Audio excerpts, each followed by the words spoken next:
Hi, I'm Lorraine, the new instructional designer with the distance education team here at CR, and I want to show you a relatively new feature in Canvas called the Icon Maker. This is a tool I think a lot of faculty are going to be pretty excited about. It finally lets you make some relatively stylish buttons and icons for your Canvas course, and it's located right inside the Rich Content Editor. So let's just dive in. So I'm already in the Rich Content Editor, and I'm editing a page that I've named Icons. As you can see, I've already created some icons or buttons so that you can get an idea of the variety of designs that are possible with this tool. Now let's make a basic button together so I can show you the interface, and then I'll show you some extra fun stuff to customize your buttons. To locate this tool, look along your toolbar, and this cluster of shapes is your Icon Maker tool. When you click on the drop-down arrow, there are two options. The first is to create an Icon Maker icon. The second is to insert a saved icon that you've already created. We'll talk about that in a few minutes, but for now, let's select Create. This opens up your Create Icon window. This gray checked field at the top is where you can view your button as you're building it, so even as you scroll through the options, this field stays at the top of your window. All right, let's go through the options. The first thing you can do is give your button a name, because it will be saved as soon as you click Apply down here on the right, and you'll be able to use it again and again. So like any file you save, it needs a name. I'm going to pretend I teach a class where students do a lot of research papers, and I want to create a button that links out to the library so that I can use it on any pages where I introduce a research assignment. Now, even though you'll have the option of including text on your button, screen readers will not be able to read the text, so you need to treat your buttons as images and create alt text for them. The best practice is to use whatever text is on your icon as your alt text. That creates an equivalent experience for students using screen readers. If your icon is only decorative, you can of course choose a decorative icon instead of alt text. Okay, the first visual element you're presented with is a basic shape. You can see you have a variety of options. I imagine circles and squares will probably be the most commonly used, but you could go with hexagons or stars if you want to. You also have the ability to choose the size and color of your shape. I'm going to choose extra small for my circle. You might notice that even though we have an extra small circle selected, we can't actually see anything in our image field. That's because the shape has no color.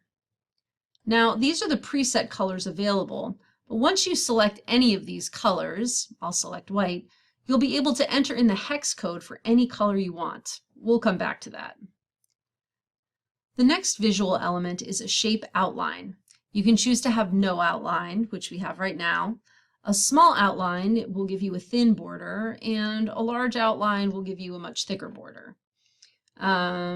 I think we're going to choose a large outline for this button and make it green. The next element is your text. I know I want my button to say library, so I'm going to put that in.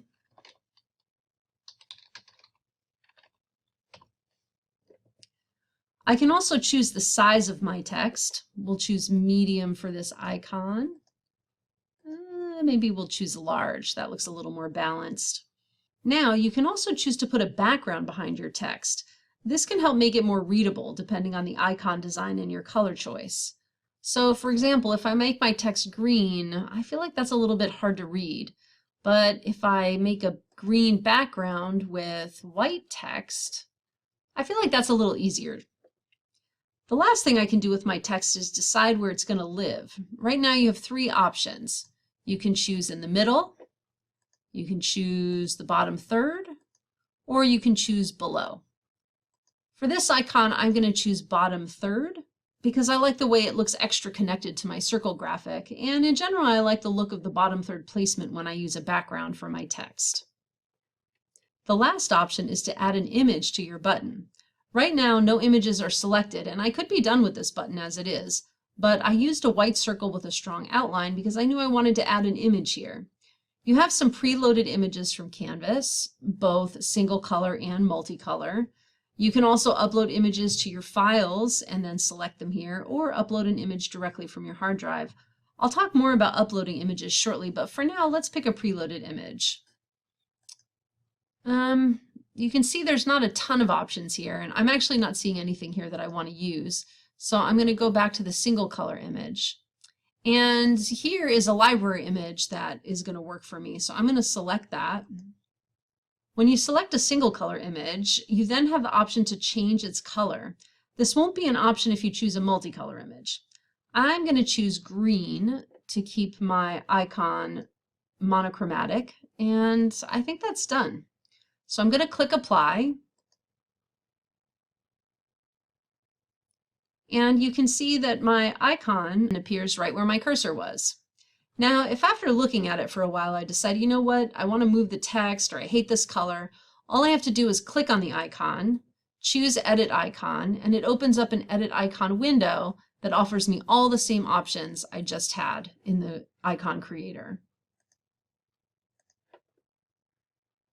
And just like for any image, if I click on Icon Options, I can edit the alt text.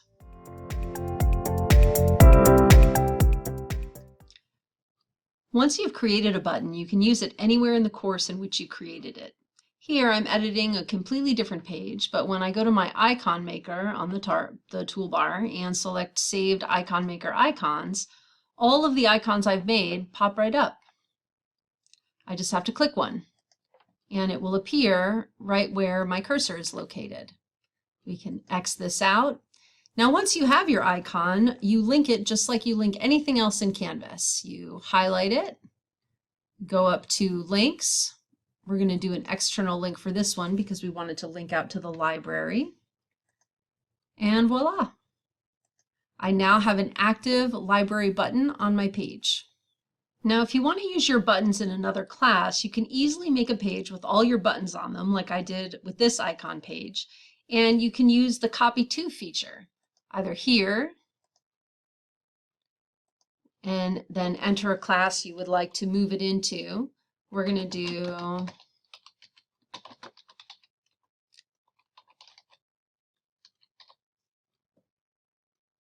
this course and copy it over. You can also come to the All Pages page and use the Copy To feature here. I'm now in a different class where I've copied to this icons page. Now, if I click on any page here and edit,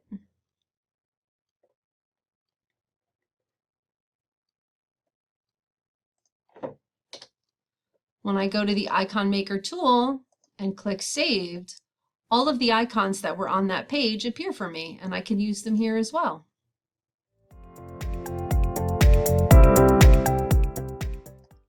Now that we've covered the basics, let's look at a couple ways to customize your buttons. One of the quickest ways to make a button your own is by customizing the color. I already mentioned that you can customize the colors by entering the hex codes manually here, but not that many of us have the hex codes of our favorite colors memorized. So here I want to mention coolors.co. This is one of those sites that you can pay for if you need to do really intense design work, but for our purposes, we can just use the free option, and you don't even need to make an account. This is the home page for Coolors, and my favorite thing to do is to just click the Start Generator button, which shows you a randomly selected color palette. Now, every time I press my space bar, a new randomly selected color palette pops up. And when I see a color that catches my eye, say this green, for example, I can click on View Shades, and this shows me a whole range of shades in this color. If I pick one of these that I like, say this light green, now I can do a couple things. One, I can click Check Contrast, and what this tells me is that I can't use this color with white text, but if I use it as a background with black text, it will have sufficient contrast to be accessible. So that's good news. I think I like this color. So now I can come down here, click on this. This pops up the hex code. I just copy and come back into my window, paste it with Control C and Control V, and now I've got this nice light green outline on my icon, which I love. The other way to customize your button is to bring in your own images. So far, the Icon Maker only seems to accept .svg files as images for icons, but there are quite a few sites where you can download free .svg images. Two that I've been using are freesvg.org, that's here, and SVG Repo, that's here. Both of them allow you to browse or search for images. SVG Repo has the added bonus of a built-in edit feature, and I like this because not all of the .svgs that you bring into the Icon Maker will read as single color, so you may not be able to edit the color in the Icon Maker.